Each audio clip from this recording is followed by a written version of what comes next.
За сайн байна уу хүмүүдээ. Өнөөдрийн хичээл сургаал үгийг сонсож сурья. За хичээлийн зорилго маань сургаал үгийн утгыг мэдэх, гин малдаг ил хэлсэн үг хатууч ажил үйл тусдаг танин мэдэх. Дэлгэцэн төгөөг анхааралтай уншаарай хүмүүдээ. Энэ нь ямар үг вэ? За хоосон цээж нь эрдэм үгүй, ховч хүн ичгүр үгүй. За энэ зурцсан үгийг утгыг юмны учир утгыг ойлгохгүй чийжлэх нь одоо хоосон эрдэм болох нь байна. Ховч хүн гэдэг маань ямар нэгэн зүйлийг бусдад дамжуулах, бусдыг муулах нь бол ховч хүн болж байна. За өнөөдрийн хичээлээр сургаал үг сонсож сурья. Сургаал үг гэж юу вэ? Сургаал үгийн утгыг мэдэх, сургаал үг юунд хэрэгтэй мэдэх. За гин малтай хэлсэн үг хатууч ажил үйл тустай ойлгож мэдэх юм байна. Ам сурах хүчээс бүгдээрээ утгыг нь мэдээ. Зааж захиж сургамжлан хэлэх, зархас дээдэс ахмад хүмүүсээс сургаал бусдад зааж сурах үгээ хэлхийг сургаал үг гэх юм. Сургаал үг юунд хэрэгтэй вэ? Бидэнд хэрхэн уламжлан сургамжлагддаг вэ? Ямар хэлбэртэй байдгийг, ямар агуулгаар бидэнд сургамжлагддаг вэ гэдгийг эндээс авч үзье. За сургаал үг юунд хэрэгтэй вэ гэхээр за энэ зургийг сайн ажиглаж хараарай хүүхдүүдээ. Энэ нь бидний хамгийн сайн мэдэх Алангойгийн 5 хүүгүнээ сургаж байгаа түүхэн сургамжт зураг байна. Тэгвэл эндээс үзэхээр эрт дээр үес хүн төрлөختөн амьдрал туршлага дээрээсээ олж мэдсэн маш чухал санамж анхааруулгыг хойж үеийнхэндээ санаж яваасаа бүү мартаасаа хэмээн сургаал үгээр ам дамжуулан сургадаг байна. Тэдгээр сургаал үгсийг бид утгыг нь мэдэж авснаар сахиж авах нь ажил үйлсэд тустай гэдгийг бид ойлгож мэдэх юм байна. За мөн хүүхдүүд бид бие хэл сэтгэлийн алим нэгэн үйлдэлээрээ алдаа гаргадаг шүү дээ. Тэрийг багш, ахмад хүн, аав, ээж нь маш ухаалгаар олж харж одоо бид нар дахин тэр алдааг давтуулахгүй үүднээс мөн болгоомжлуулах үүднээс одоо зэмлэн сургаал үг хэлдэг. За ийм өгүүлэн хэлсэн сургаал үгийн утгыг агуулгыг танин мэдснээр бид нар алдаа эндэгдлээс өөрсдийгөө хамгаалж чаддаг байна. За эндээс үтгэхэд сургаал үг нь биднэрт тэгвэл ямар хэлбэрээр, ямар үгээр уламжлагддаг юм бэ гэдгийг бид бас ойлгож мэдэх юм. Хамгийн бид нар нөгөө зүүцсэн үгсэн шүү дээ. За тэгвэл мөн зүүцсэн үг нь бидний бас сургаал үгийн нэг хэлбэр байна. Жишээлбэл үг сөрвөл хэрүүл, өвөл сөрвөл бороо. За мөн сургаал үгэн хэлбэрээр бид нарт сургамжлагддаг байна. Жишээ амжилт залхуурал хоёр гал ус мэт хаш гэдэг нь бол сургаал үгэн хэлбэрээр уламжлагдаж байгаа. Яруу найрагч алдартай зохиолчдын хэлсэн үгээр бас биднэрт сургаал үг нь сургамжлагддаг байна.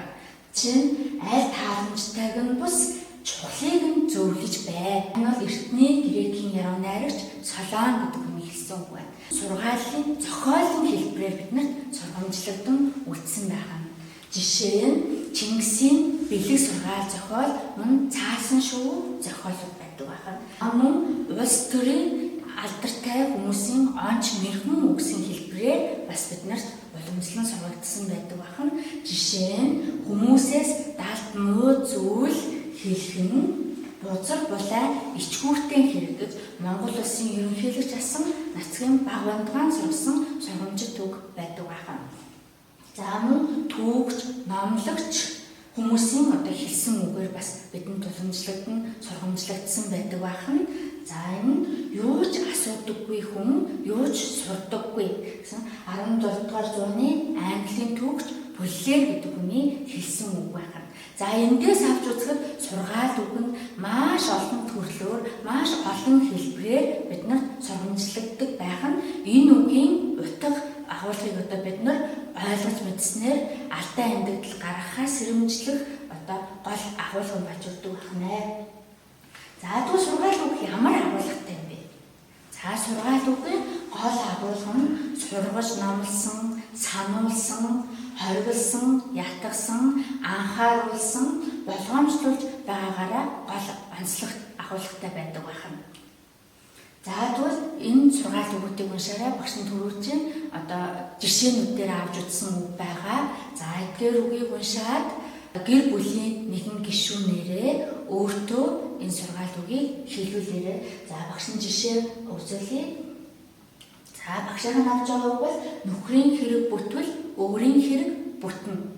За яг энэ зурганд үзүүлснээр гэр бүлийнхээ элник гишүүнээр өөртөө хэлүүлээрэй. За тэгвэл одоо бүгдээрээ өөрсдийгөө шинжиж үзье. За дэвтэртээ бичээрэй хүүхдүүдээ.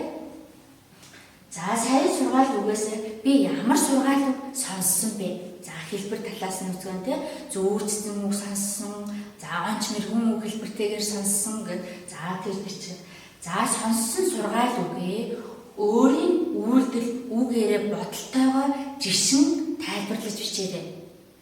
За сургаал үгийг жишид тунгааснаар надад би хэл сэтгэлийн ямар гим байсан бэ? За энэ гимээ одоо бид нар засахын тулд энэ сургаал үгийн утганд бид нар явж сургамжлагдсан байна гэдгийг жишин тунгаан тайлбарлаж бичээрэй. Сургаал үгийн утгыг ойлгох нь бид нар сургаал үгийн утгыг хэрхэн ойлгох ёстой вэ? Багш нь Чингисийн бэлэг сургаалын зохиолын гол ихийг харуулж байна. За уншаарай хүүхдүүдээ. За энэ ихэд бол тайлбарласнаар өтгсөн үг сургаалыг залуу үеийн гүн бишрэлтэй сонсох нь. Ахмад хүнтэй ам сүрэн өрсөн ярихгүй байх нь. Тэдний өмнө даруй номхон байх гэсэн эдгээр заншлыг энэ сургаал үгийн гол агуулга нь тусаж өгсөн байгаа. За энийг бид нар ойлгосноор ажил үйлсэд тустай гэдгийг ойлгох мэдэх нь байна. За одоо сургаал үгийн гол утгыг бид нар мэдхийг хүүхдүүдийн алтай дээрээс бид нар бас хэрхэн ойлгож болохыг бас тайлбарлан жишээгээр үзүүлээ багш нь. Сэтгэл гэмтний санаа амардаггүй. За энэ ихийг сайн анхааралтай уншаарай хүүхдүүдээ.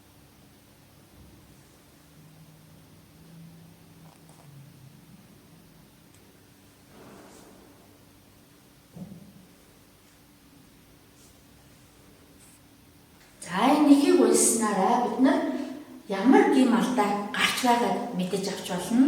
Мөн сургамжилж хэлсэн үг нь юуг ойлгох хичээсэн байгааг мэдэж авна. Мөн ямар ач тустай байгааг мэдэж авна. За энэ гурван асуултын дагуу өмнөх ихээ уншаад тайлбарлаж бичээрэй.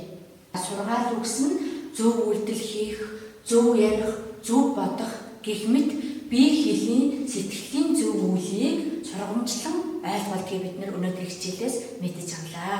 За сургаал үгийг гим алдаа засахын тулд бусад хүмүүсийн хэлсэн сургаал үгийн утгыг ойлгох нь чухал. Мөн ямар алдаанд ямар утгатай үг биднэрт сургамжлан хэлж байна вэ гэдгийг мөн анхааран үзэх нь бас маш чухал юм аа.